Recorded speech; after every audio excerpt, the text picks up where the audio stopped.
This is the Bates Bobcast, our weekly podcast where we take a look at the week that was in Bates athletics. My name is Aaron Morrison. For the summer months on the Bobcast, we are taking a trip down memory lane with student athletes and coaches from the past. This week, we catch up with the first Bates rowing All-American, Lisa Hamasaki, a men's rowing coxswain from the class of 1995. That's coming up on the Bates Bobcast.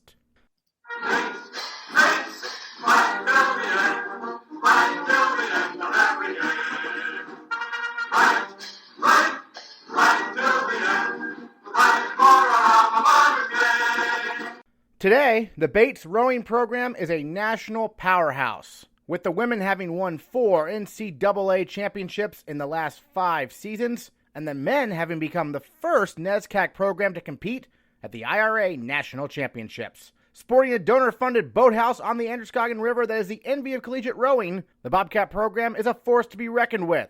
But Bates rowing has humble beginnings. In 1985, the Bates College Rowing Association was first established, before the college even owned a boat. Then it took until 1999 for rowing to become a varsity sport at Bates. On this week's Bobcast, we take you back to the early 90s, when the program was first getting its feet wet.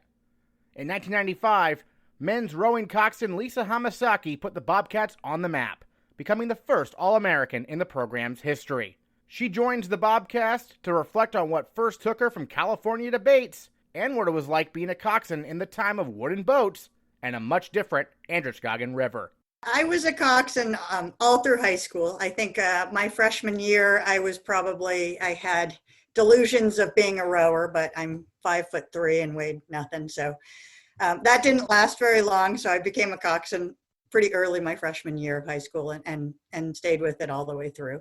And then what led you to want to come to Bates for college? Well, I'm a California kid, so I was raised in the San Francisco Bay Area, and to me, Bates was a big change, a change of scenery. It was red brick, white columns, stuff that we don't have out here in San Francisco. So part of it was that it was a change. Part of it was that, I liked the feel of the school. Part of it was that I couldn't possibly get any further away from home and still be in the U.S. And the other part was that I had wanted to take a year off before college and go be a foreign exchange student. And Bates allowed me to just say, I accept, but I'm not coming this year. I'm coming a year later. So when you first arrived, did you immediately reach out to the rowing club? It was the Bates College Rowing Association at the time. How did you first get involved with the rowing club at that point? It's kind of stretching my memory, but I'm sure it happened right away because it was something that I knew I was going to get into and was going to be involved in. I may have reached out before I even started because I was a coxswain when I was overseas as a foreign exchange student between high school and college in France as well. So I may have reached out before. I don't exactly recall. Do you remember there being a big adjustment to coxswain college rowers, or was it pretty easy transition for you? It was a very easy transition. I think, frankly, the club at Bates was a little more relaxed than what I dealt with in high school or what I dealt with in overseas in my year off. And I think at Bates, we used almost exclusively 4s, whereas I had always been involved in 8s for the most part prior to that. Yeah, I know the 4s, you're lying down, right? In the boat. What is that like going down the river in a 4? I had been in many 4s where you were lying down in the front. But at Bates at the time, we didn't have those. We were still stuck in the back, sitting up. We didn't have the newest, or we did have actually some new boats, but they were all American made, if I recall correctly. There were a lot of wooden boats instead of fiberglass, and so we were sitting up. But that's my favorite, is when you're sitting down in the front and just the water in front of you. And then one of the highlights, of course, is the head that Charles still is. Tell me about your memories of coxswain the head that Charles. When you were at Bates, was that the first time you'd done it, or you done it when you were in high school, perhaps? Also? I done it when we were in high school too. We flew out for it, but yeah, I mean, it was great. And the race is fun because it's curvy, and which I'm sure doesn't make that much of a difference for the rowers, but for the coxswain, it gives a little added interest. And part of the best part about the Head of the Charles is frankly just the environment, being there and being able to sit on the shore and watch and scream when you weren't on the river. But it was great. It was fun to go down with the Bates crew. You told me the rowing club there was pretty relaxed at the time. Who were some teammates who you bonded with? Who were some memorable teammates, perhaps, on the crew at the time there? There were a lot of them. John Lyle was a good friend of mine, and he was. I'm trying to think exactly who. I was always on the men's team. I think for most of the time, I would cox the lightweight men. There were a lot of people. Tom Keister was involved. I'm sure there's lots of other people that I'm forgetting, but over the years there were a lot of different rowers that came through. Well, you must have overlapped with Mike Ferry, right? Because he was an Olympian. He was not a lightweight though. Yes. And I do remember him and remember working with him because I think he was like a real, well, and I could be getting this wrong, but I think he was a pretty new rower or a brand new rower when he started at Bates. A lot of the rowers that we had experience prior, so I didn't really deal with the novices the first couple of years, but I've definitely been in boats coxing Mike over time. Yeah, and rowing is an interesting sport, right? Because you can be brand new like Mike was and become elite at it, right? I mean, does that make it special for you in terms of, seeing those novices become so good at it? Oh, absolutely. I mean, it's great. And part of the coxswain role is honestly coaching. And that's the piece that you get when you're sitting up looking at the rowers as opposed to sitting in front of them looking at the water. But so, it's very technical, but it's something you can pick up. You don't have to have it your whole lifetime. Frankly, a big part of it is your body type and your toughness to work through the challenges and to keep going when you're exhausted. Yeah. Well, training on the Androscoggin River, what are some memories of that? So I have not been back to Bates in many years. I was actually supposed to go to my reunion this year, which was canceled, but it's been a long time. But back then, and I hope it's better now, the Scog was pretty dirty. I remember there were bubblers out in the river to try and get air to the fish so that they would survive with the pollution. So, I mean, my big memories it was pretty dirty. It didn't always smell great, but it was also just gorgeous. I mean, you'd see moose out on the river banks sometimes in the early mornings and the fall leaves. And, it was very different from out here where I was always rowing in a much more urban industrial setting. So it was gorgeous, but dirty. Well, you'll be happy to know the river's been cleaned up quite a bit. It's quite clear now. Yeah. But the wooden boats, you touched on those. What were those like to navigate, as the coxswain? I mean, because none of the boats are wooden now, obviously. So no, exactly. And, they were fine to navigate. They probably had a little more flex in the rudder strings and whatnot. I mean, the biggest issue with them was they were just really heavy. So getting them to the water and getting them up and trying to balance on docks that weren't really docks, that were really just floating on the river as opposed to fixed was always a challenge. But they were great. I mean, they were, I will say, compared to a lot of the boats now, they were beautifully handcrafted and works of art in a way. Nowadays, during the winter, obviously there's, erg machines the rowers are training on constantly indoors. Was it like that when you were there? Were the rowers working during the winter, or was it, as you mentioned, maybe a little bit more casual and pick it up again in the spring, perhaps? Yeah, no, they definitely worked during the winter. We had ergs. I can't remember where they definitely weren't at the boathouse because the boathouse was just, I think it had a gravel floor and was a shed basically, but they had ergs and it was pretty much, even though, I say it was kind of relaxed, but the crew stuck together all year round. And we were, even in the off season, we would hang out together, would work out together and things like that. When you were in high school, were you coxing men and women, or because at Bates, you mentioned you coxed basically just the men's team. Was that new for you, or had you done that in high school?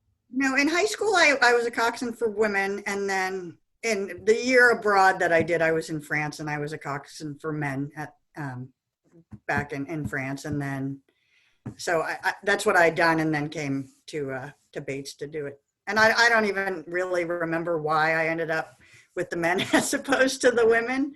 It just sort of worked out that way. Was there an adjustment there in terms of, switching from coxing women to men? No, not really. Maybe the jokes in the van on the way to races was a little bit different. One of my big memories, because I often had the lightweight boat at Bates, was that they would all be sucking weight. And, I did look back at my photos, and I have pictures of them holding up celery stalks and stuff, which was clearly being unhappy about not being able to eat. Whereas I was, at the time, not anymore, but at the time I was too light. So I would be trying to stuff burgers down my throat as we were driving to races, so that I would be close enough to the weight minimum to not have to carry extra weight. We touched on the head of Charles, but there was also races in the spring, right? Like New England and stuff like that. Do you recall some of those? There were. I mean, I can't tell you that I recall in any vivid detail.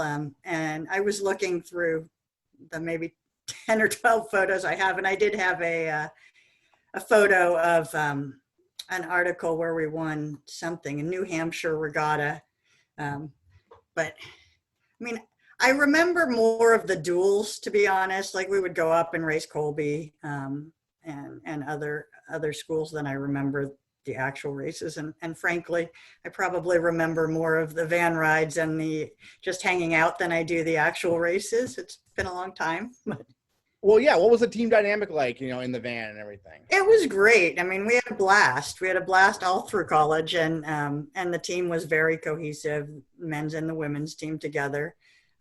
We'd hang out. I assume it's probably still the same in college now, because I have one that's about to go off to college soon.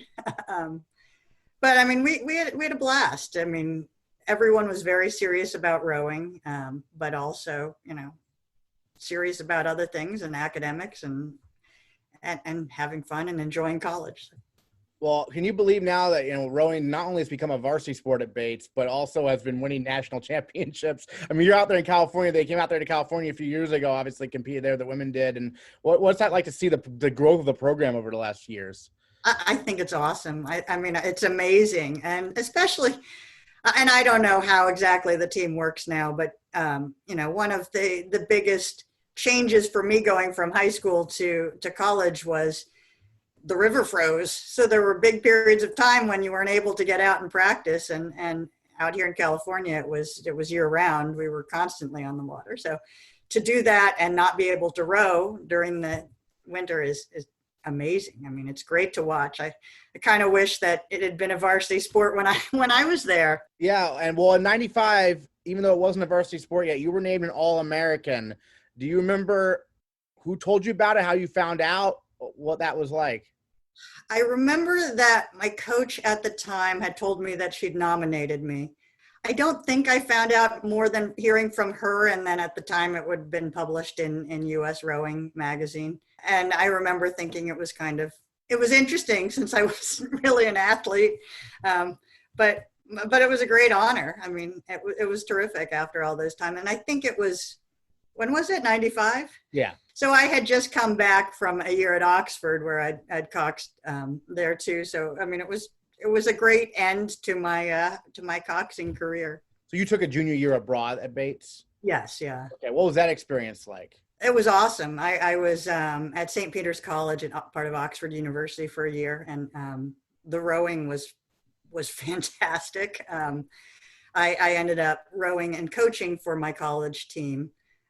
And the big difference between Oxford, and well, it may be the same at Cambridge too, and US rowing, was that instead of racing in lines towards the finish line and all starting at the same point, they would stagger the boats on this curvy river, and the goal was to hit the boat in front of you, and literally hit the boat in front of you. So,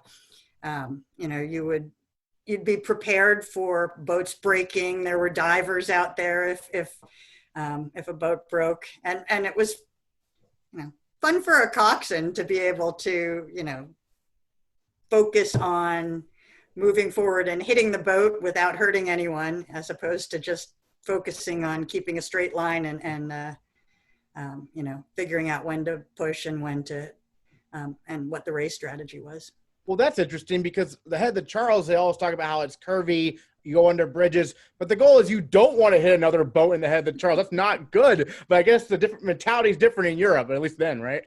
Well, it was the mentality, and it's also the river. I think the river was pretty narrow. 2 boats you could pass, but it was a lot easier to just hit the boat in front of you, and then the next day they would start you. You'd go in front of the boat that you hit the day before, and it was just sort of this round robin until the regatta or the few days were over.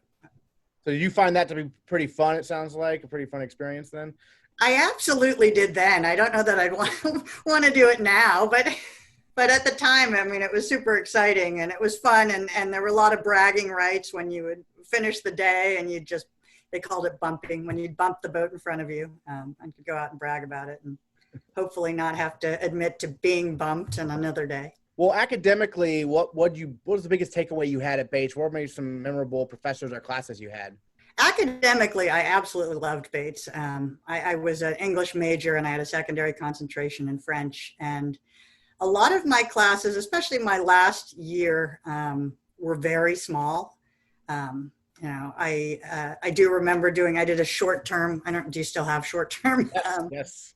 I did a short term one year where we went to England and studied Shakespeare for the whole short term, which was fantastic.